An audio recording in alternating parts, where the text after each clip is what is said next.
2, 3. All right. This is the pre-show before the show actually starts. Miller Moss is named the quarterback for your USC Trojans in 2024. Coach B kind of has a comment about that, and he better play well because if he doesn't, it's going. You're gonna be on the seat. You're gonna be holding the clipboard. And again, I think what I'm telling you, week 5, I give him 5 weeks before somehow, some way, Mayava is inserted.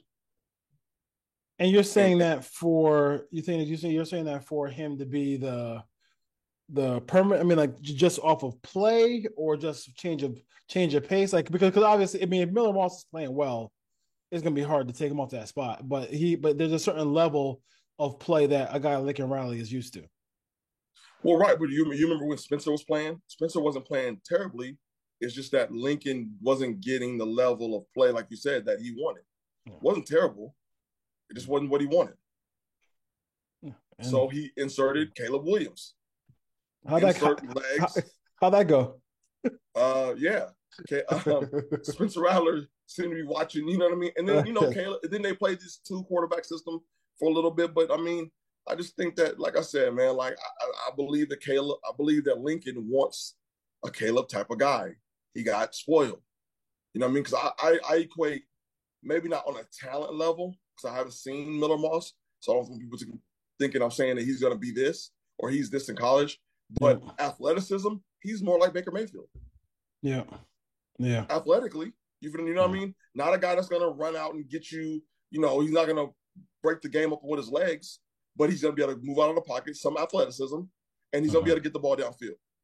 And it's so interesting, Coach, because it is a situation where you have the guy who's been there all this time, who had the brilliant for one game, but then you also have the guy who literally he just has, as a freshman, just has more experience playing on the field. Like, you know what I mean? Like Right. he really has he's more time playing on the field. So that's what makes this thing so interesting. But I'm thinking that, he had no reason to kind of like, you know, to lie in that situation. He knows what it looks like in Riley. So if it was close, he wouldn't have been afraid to pull the trigger. Like, you know what I mean? Right. If you know what I'm saying, so he wouldn't have been afraid to pull the trigger on that move. So, but I would say for Miller Moss, we will have to see how long he'll be the quarterback. I think like I said, if he gets the ball out quick to the receivers and when it's time to go deep, he shows you what he did. It shows you what he can do, like he did against Louisville.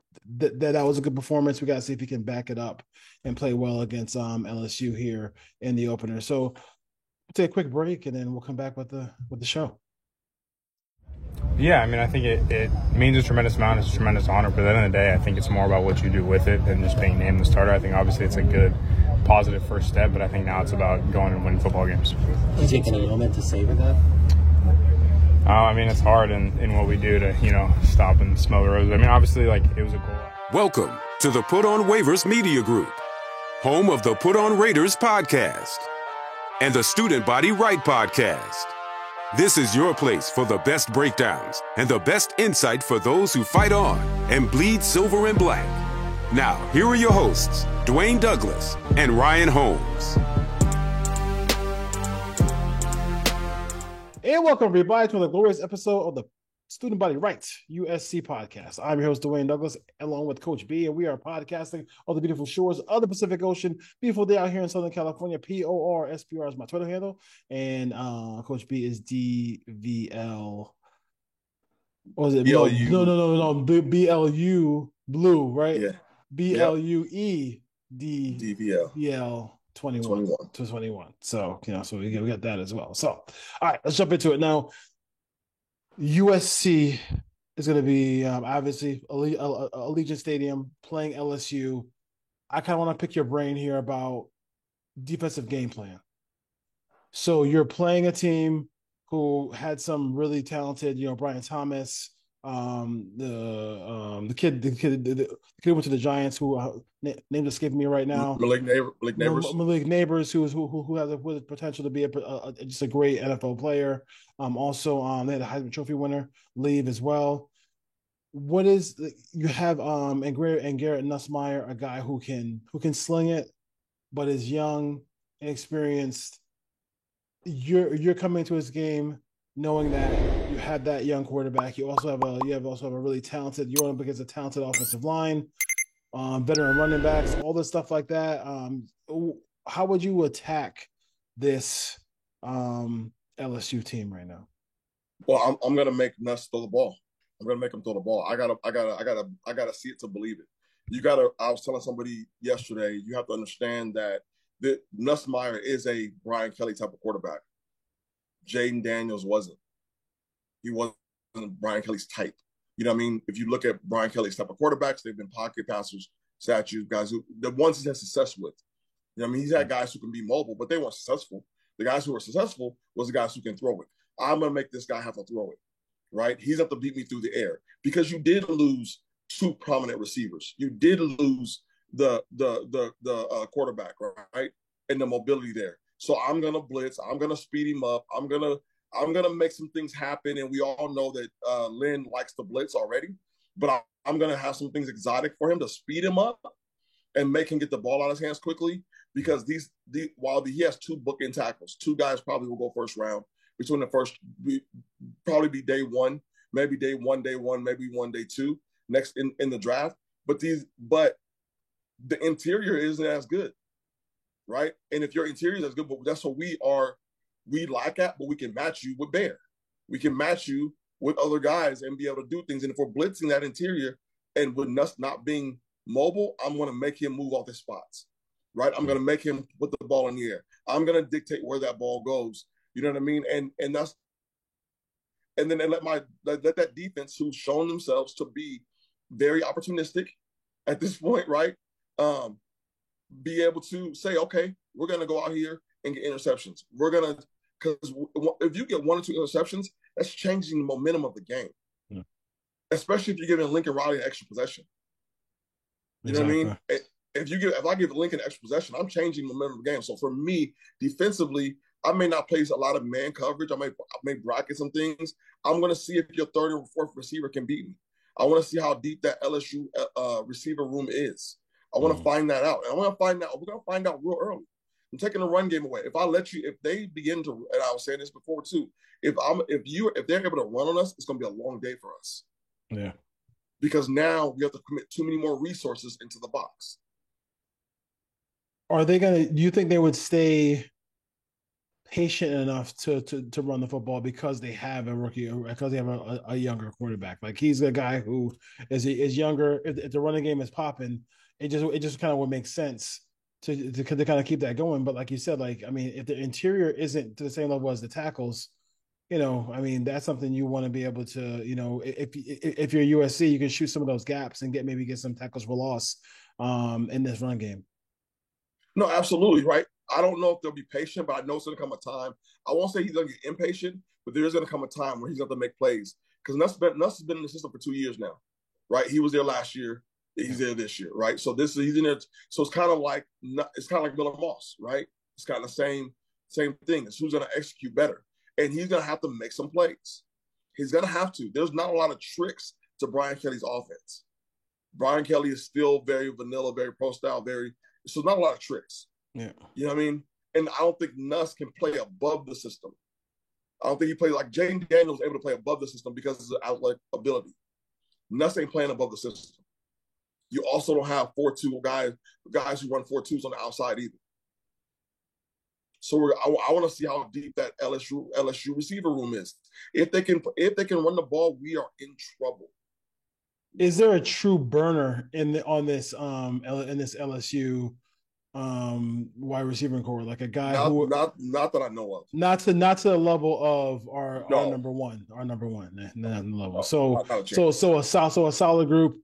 What about the tight end situation? You got Mason Taylor there. That could be a guy who they try to go to as well. I mean, I'm just looking. I mean, I just think, you know, I think this kind of this underestimation. And I mean, I know it's a USC show, so people are going to say, "Oh, here we go. We got two blowhards talking about USC." But at the end of the day, like, I mean, like, if you look at last year, and I keep bringing this up to people, and they have no answer for it. You have a situation where you had the worst, and when I say the worst defensive production you've ever seen from a USC team. And yes, they went 7-5, but did they get blown out by Washington? Were they not in the game in Oregon? Like, Right. you know what I mean? Like, I mean, when Arizona, did they not come back to beat Arizona? Like, I really think if you put Lincoln Riley in a worst case scenario, and he still was in every game. I mean, the only game that really got away from him, which is oddly enough the best defensive performance they had, because all the picks that Caleb threw in that game just gave like you talk about giving turnovers give you life, gave Notre Dame life. I mean, that's something that's something you gotta look at. So I really think that, I mean, like, with all that being said, with everything, the house was burning and they still were able to survive and kind of get through those flames. I really feel like, this is a team that's really, for by the nation, just being kind of underestimated. They're just looking at LSU, SEC, and then, hey, that's it. And that's what I said, bro. And that's why the line is where it's at, right? There's unknowns about LSU's defense. There's unknowns about LSU's offense, but somehow they're favored. Go figure, right? It's the SEC. Yeah. I tell everybody all the time, there's an SEC bias, whether you want to believe it or not. There is. But I stand here today. People are like, well, that's because you want you like you said. I'm a guy for USC, so they're gonna say of course you're gonna pick them. No, I seen this team, and I have to see this defense. There's no doubt about it. I have to see this defense, right? But Lincoln Riley's worst offense was 11th in the country. Yeah. I understand that offense is gonna be fine. People are telling me who you're throwing to. Just because you don't know them doesn't mean they're not good. And I don't know how you don't know some of these receivers. I don't know how you don't know Zachariah Branch. I mean, that's like not leaving. Like to scout, you gotta leave your house. You can't just sit there and look at what's in your backyard and not realize that there's other good players out there, because that first kickoff or punt to number one, you're gonna say, who the hell is this? And if you're saying who the hell is this, and you're an LSU fan, you just don't know who Zachariah Branch is, and that's a kind of a shame on you as far as that is. Any more things to add about your defense, or what your defense approach would be? If they came out heavy set, like they came out heavy set and said, you know what, we're SEC, we're gonna push USC around up front. What would be kind of your game plan there? I stay on my base set because I know you're not staying. Be patient, right? This is a game about being patient. You're not going to stay in that long, because sooner or later, you're going to throw it. Like, the one thing, you're going to have to throw the ball. Like, you're going to have to throw the ball. And like you brought up the tight end. We have an answer for his tight end. His name is Eric Gentry. We got answers for what you want to do. And that's why I feel like we have an answer. The one thing about LSU is, I don't think you have an answer for us. You don't have an answer for us. And I think the same game plan is going both ways, right? Because Lincoln, you got to commit to running the ball. Commit to running the ball. It may waste a series. Lynn might look good, but commit to running the football. Period. All right, well, hold on. You're jumping into my offensive game plan. Hold on. All right. So Coach B with the defensive game plan there for that. And I think part of it is, a big part of it is just squaring people up and just tackling them. I mean, it really is. Like, the missed tackles is what the creator of big plays is kind of one of the things that really creates big plays. And if they tackle the way they did against Louisville, and I think the way they can, I think I believe that they'll be on their way to a good place in this game. Offensive game plan. I think, it starts. It's gonna be crazy to say it, but to me, it starts and ends with Quentin Joyner and Woody Marks. I mean, get those backs the ball, man. Like Woody knows what it looks like, and Woody knows what he's doing, because Woody is like Woody played in that conference, like, you know what I mean. So he knows his opponent, and he is a guy who I think I'm telling you, like, there are NFL scouts who love Woody Marks already, and they can't wait to see what he does this year in a Lincoln Riley offense. So I think there's going to be times in the game where, I'm not saying to be 3 yards in a cloud of dust, but if the running game is popping and you got 7 yards of carry, Link, just it's okay, brother, to keep handing that ball off. It's really okay because it's quite all right. It's gonna make Robinson, it's gonna make Lemon, it's gonna make Branch, it's gonna make Kyron Hudson, it's gonna make all those guys, it's gonna make all those Jacoby Lane, it's gonna make all those guys even more dangerous with the football in their hands, because if you're going to play action, you're going to fake to the running back. After that, it's going to be the guy's going to be rolling all over the place, wide open. You scheme these people open when you don't have a running game. Imagine when you have one. Like, you know what I'm saying? So, like, I would say definitely get him involved, because he is, especially if him with a linebacker in a flat or on an angle route, forget about it. You have to worry about that at all. I also think it's important for them to run the football, because they have to show toughness on the offense. John Henson and those guys, they got to show toughness on that offensive line. We talk about toughness on the defensive line a whole lot. I think the O-line, we really got to talk about them being tough and being able to push people around. They got some NFL prospects on that defensive line at LSU. It's time for them to come through and be a tough O-line as well. The playmaking at wide receiver, if you don't know, you better ask somebody. Like, that's the moment where, like, oh yeah, when they see Jacoby Lane, they're like, yo, why is this dude looking like Randy Moss? Like, why is this, like, you know what I mean? Like, the swing pass to Zachariah Branch, okay, this guy's looking like Tyreek Hill. Like, they don't, I don't think people understand, the nation doesn't understand how incredible that of prospects these guys are.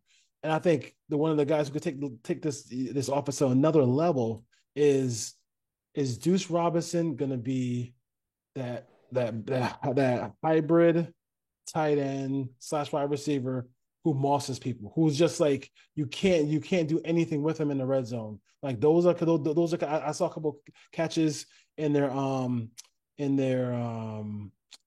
practices, as far as like some of the videos they put out. He's looking great. Guy Haberman, who was one of the play-by-play voices for the Big Ten, said he went to Oregon. He went to USC practice. He said the guy who really stood out to him was Deuce Robinson. He's like, the guy looks like a beast. So that's good news. And I think he's also a guy, because he's a guy who it's going to be hard to deal with. Absolutely hard to deal with for teams out there as well. So so you got a running game in there. You got running it. You got you got the wide receivers, and you got Woody Marks and being tough on the offensive line. I think is going to be some key points for USC to win this game against LSU. As far as difference makers defensively in this game, can you give me a couple guys who you think will make a difference maker? Will be difference makers for USC playing against LSU. I think we gotta have to Ramsey. It's gonna be huge. Yes, yeah. I think for some reason Eric Gentry is gonna play a monster. He seems very happy. Yeah, but there's gonna be things. There's gonna be a time in this game where we're gonna call on him, and he's gonna make that play. Whether it's being, and it's gonna be in a passing game. Because people underestimate his length until you play against him. Until he spreads out his arms and all of a sudden a ball you thought was getting through ain't getting through. Yep. It's got those two guys to me are going to be the guys that I'm going to say, okay, Ramsey on the back end. And I think because Ramsey's going to control the defense. But he's also going to make a play as a safety that's going to change momentum. And I think Eric Gentry, even though he's not a starter, he's just that kind of guy. Yeah. Makes plays. Whether they think they're getting something in, you think there's a hole in the zone, it's not there. You know what I mean? Like, you can do so many things. He reminds me of not as physical, but like Isaiah Simmons. When Isaiah Simmons was in college, where you could kind of do everything with him. Yep. He didn't fit one spot. Whether it be you could put him on the line and make him go block kicks, or you could put him, or you could put him back at linebacker, or you put him over a tight end. Like, there's so many different pieces where you can move Gentry. And I'm just hoping Lynn, because he's a joker piece, right? He's a piece that you can kind of move everywhere that you want him to be. Kind of like blitz if you want. Yeah, and he's gonna run you down. Yeah, he's gonna run past the tackle and he's gonna run you down. yeah. You know what I mean? Those two things are definitely something I think is gonna, because he's been huge for us in prior last season. He was huge for us in certain games. Yeah. You know, and if that kid stays healthy, if we can keep him healthy all season, we can keep him keep him out of the box permanently. You know what I mean? Put him in on passing downs, obvious passing downs, passing situations where you have to worry about him being a factor. You know what I mean? You can take Mason off the field. You know what I mean? You can take Mason off the field, put Gentry in, somebody who's better in pass coverage, and go from there. Yeah. Question about it. So you got your two. I think offensively, I'm gonna go because I do special teams is like big for me. And I just feel like he always has a moment. It seems like every game he just has that moment. Unless they completely just don't kick to Zachariah Branch. I think at some point Zachariah Branch is going to make a play in this game. Even the Louisville game, he tripped over his own feet. He was going too fast. Where he would have ran him back. He would have ran him back for a touchdown in that game. But even then, he still got the ball to the 50-yard line. So like he's like, and kickers in college are not as good as the NFL. So like at some point, like they're going to be backed up, try to get have to do a kick the ball quickly out, where he's gonna have opportunity to field a punt or with the kickoff being, or the same thing with the kickoff. Like you're not gonna be able to hit him and get and knock and like kind of lock him out of a game for the entire game. I think Zachariah Branch is some point in this game. And I think even on the offensive end, Lincoln Riley talked about getting him more involved offensively. I mean, he's just, he made that freaks list for a reason, because he is an absolute freak. But I think in the kickoff game, in the kicking game, he's a game changer, and it could be 21-21, or they get a stop and they're up 28-21, and then boom, he makes a big return, and all of a sudden it flips the field, and the game is completely in your favor as USC. I still think I said it before. I think Woody is kind of the key to this whole thing, because I think you don't have a guy like Caleb Williams in this offense anymore. Like Miller Moss is going to be the guy pulling the trigger. I think play actions could be huge with him. Woody Marks on angled routes and square out routes and just delays, whatever you want to do with him. The guy is like very talented runner. He has a lot of make you miss. If you know what I'm talking about, he can really just for sure to change the game. So like, and catch the ball out of the backfield. That ability is so good. So I'm going to do those two guys in this game. And I think the biggest part of it too is the offensive line. Offensive line's got to play tough. They got to be physical and tough in this game, because that's going to be the key. Because you don't have a guy who can run around and make four guys miss and then hit a bomb to Kyle Ford or whoever. Right. And Harold Perkins can wreck a game. And from everything I've been seeing now, he's Harold Perkins, the DN for LSU. Yeah. He's going back to putting his hand in the dirt. Last year they had him dropping back a lot. So he's going back, and they're going to move him. They're going to jump him around each side. And he can go back, and he can wreck a game by himself. I mean, he was a freshman All-American for a reason. You know what I mean? Last year was a down year because they had him dropping back in coverage a whole lot. So now, our guys, Page, tackles, get on your horse, because this guy, he's the real deal with his hand in the dirt. Yeah. He's the real deal. Yeah. No question about it. So, yeah, I mean, it should be, like I said, that should be a fun game. Picks, we'll do a picks segment. Not right now, but maybe a little bit closer. But by the time this airs, it'll be either 10 or 9 days before this game starts. So it should be fun times for USC and LSU fans getting after it. Everybody's Twitter mentions fighting back and forth about who's going to win the game. It's always fun. So we got some fun stuff here. Real quick before we head out, we got the YouTube series. Did you catch the YouTube series that USC put out? It's kind of like a little hard knocks behind the scenes. So definitely check it out. It's actually really good. It's actually USC content that they put out. Okay. Before, so I mean, it was interesting to see that that they kind of dove into that. It makes sense because it's all a recruiting ploy. So you have to kind of have something like that to amp everybody up. You got to do something now. Yeah, you got to do something now. And like, listen, when you're in, like, we saw how they did the recruitment videos. You know how they were flipping back and forth through between the Hollywood sign and everything like that. There's a lot of really creative film people at the University of Southern California. So it'd be interesting to see what they come up with more content like that for even the basketball teams too, because you got Juju and you also got Musselman coming in, coming in too with the Trojans as well. Old coach, the old ball coach, in their teaching classes. I know you saw that. Yes, loved it. So what class is it? Because I think you and I got to sign up and sit in the front row. Right. We got to call in, see what it is. I would love, bro. Sit with Pete Carroll through a class would be amazing. Yeah. That'd just be fun. Yeah. Pete Carroll reminds me of my sister saw Tina Turner in concert.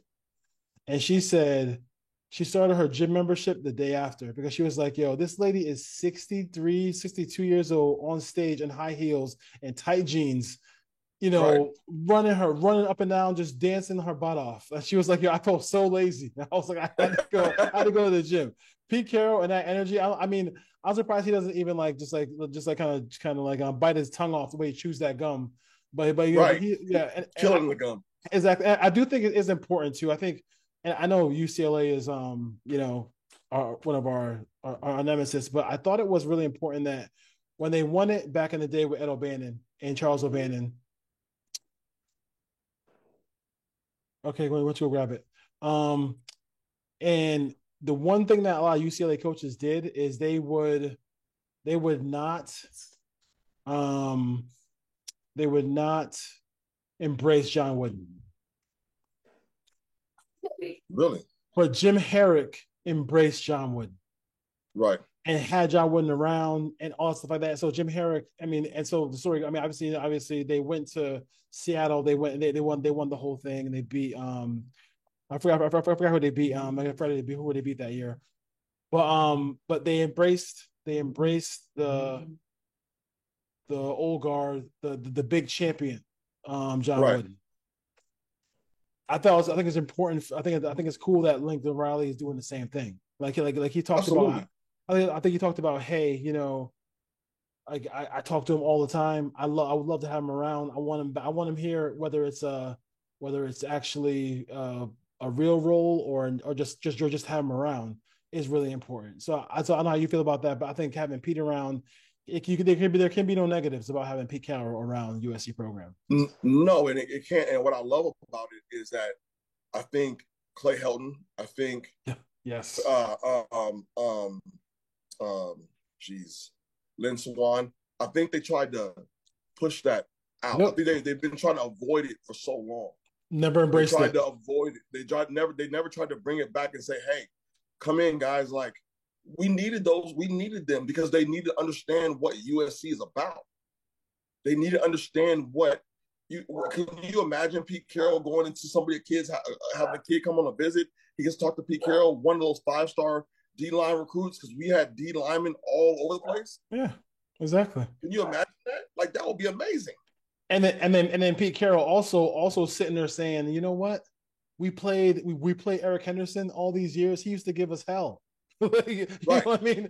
I was in Seattle. Right. He was with the Rams. Like, you know what I'm saying? So, like, I mean, all those kind of all those things factors in and comes full circle for USC. And like I said, I mean, I think for him, I think he would love to come back and coach. I think they have the rules they have about making the College Football Hall of Fame, they got to change, because I think the Washington State coach, whose name I forget, Mike Leach. Mike Leach should be in it.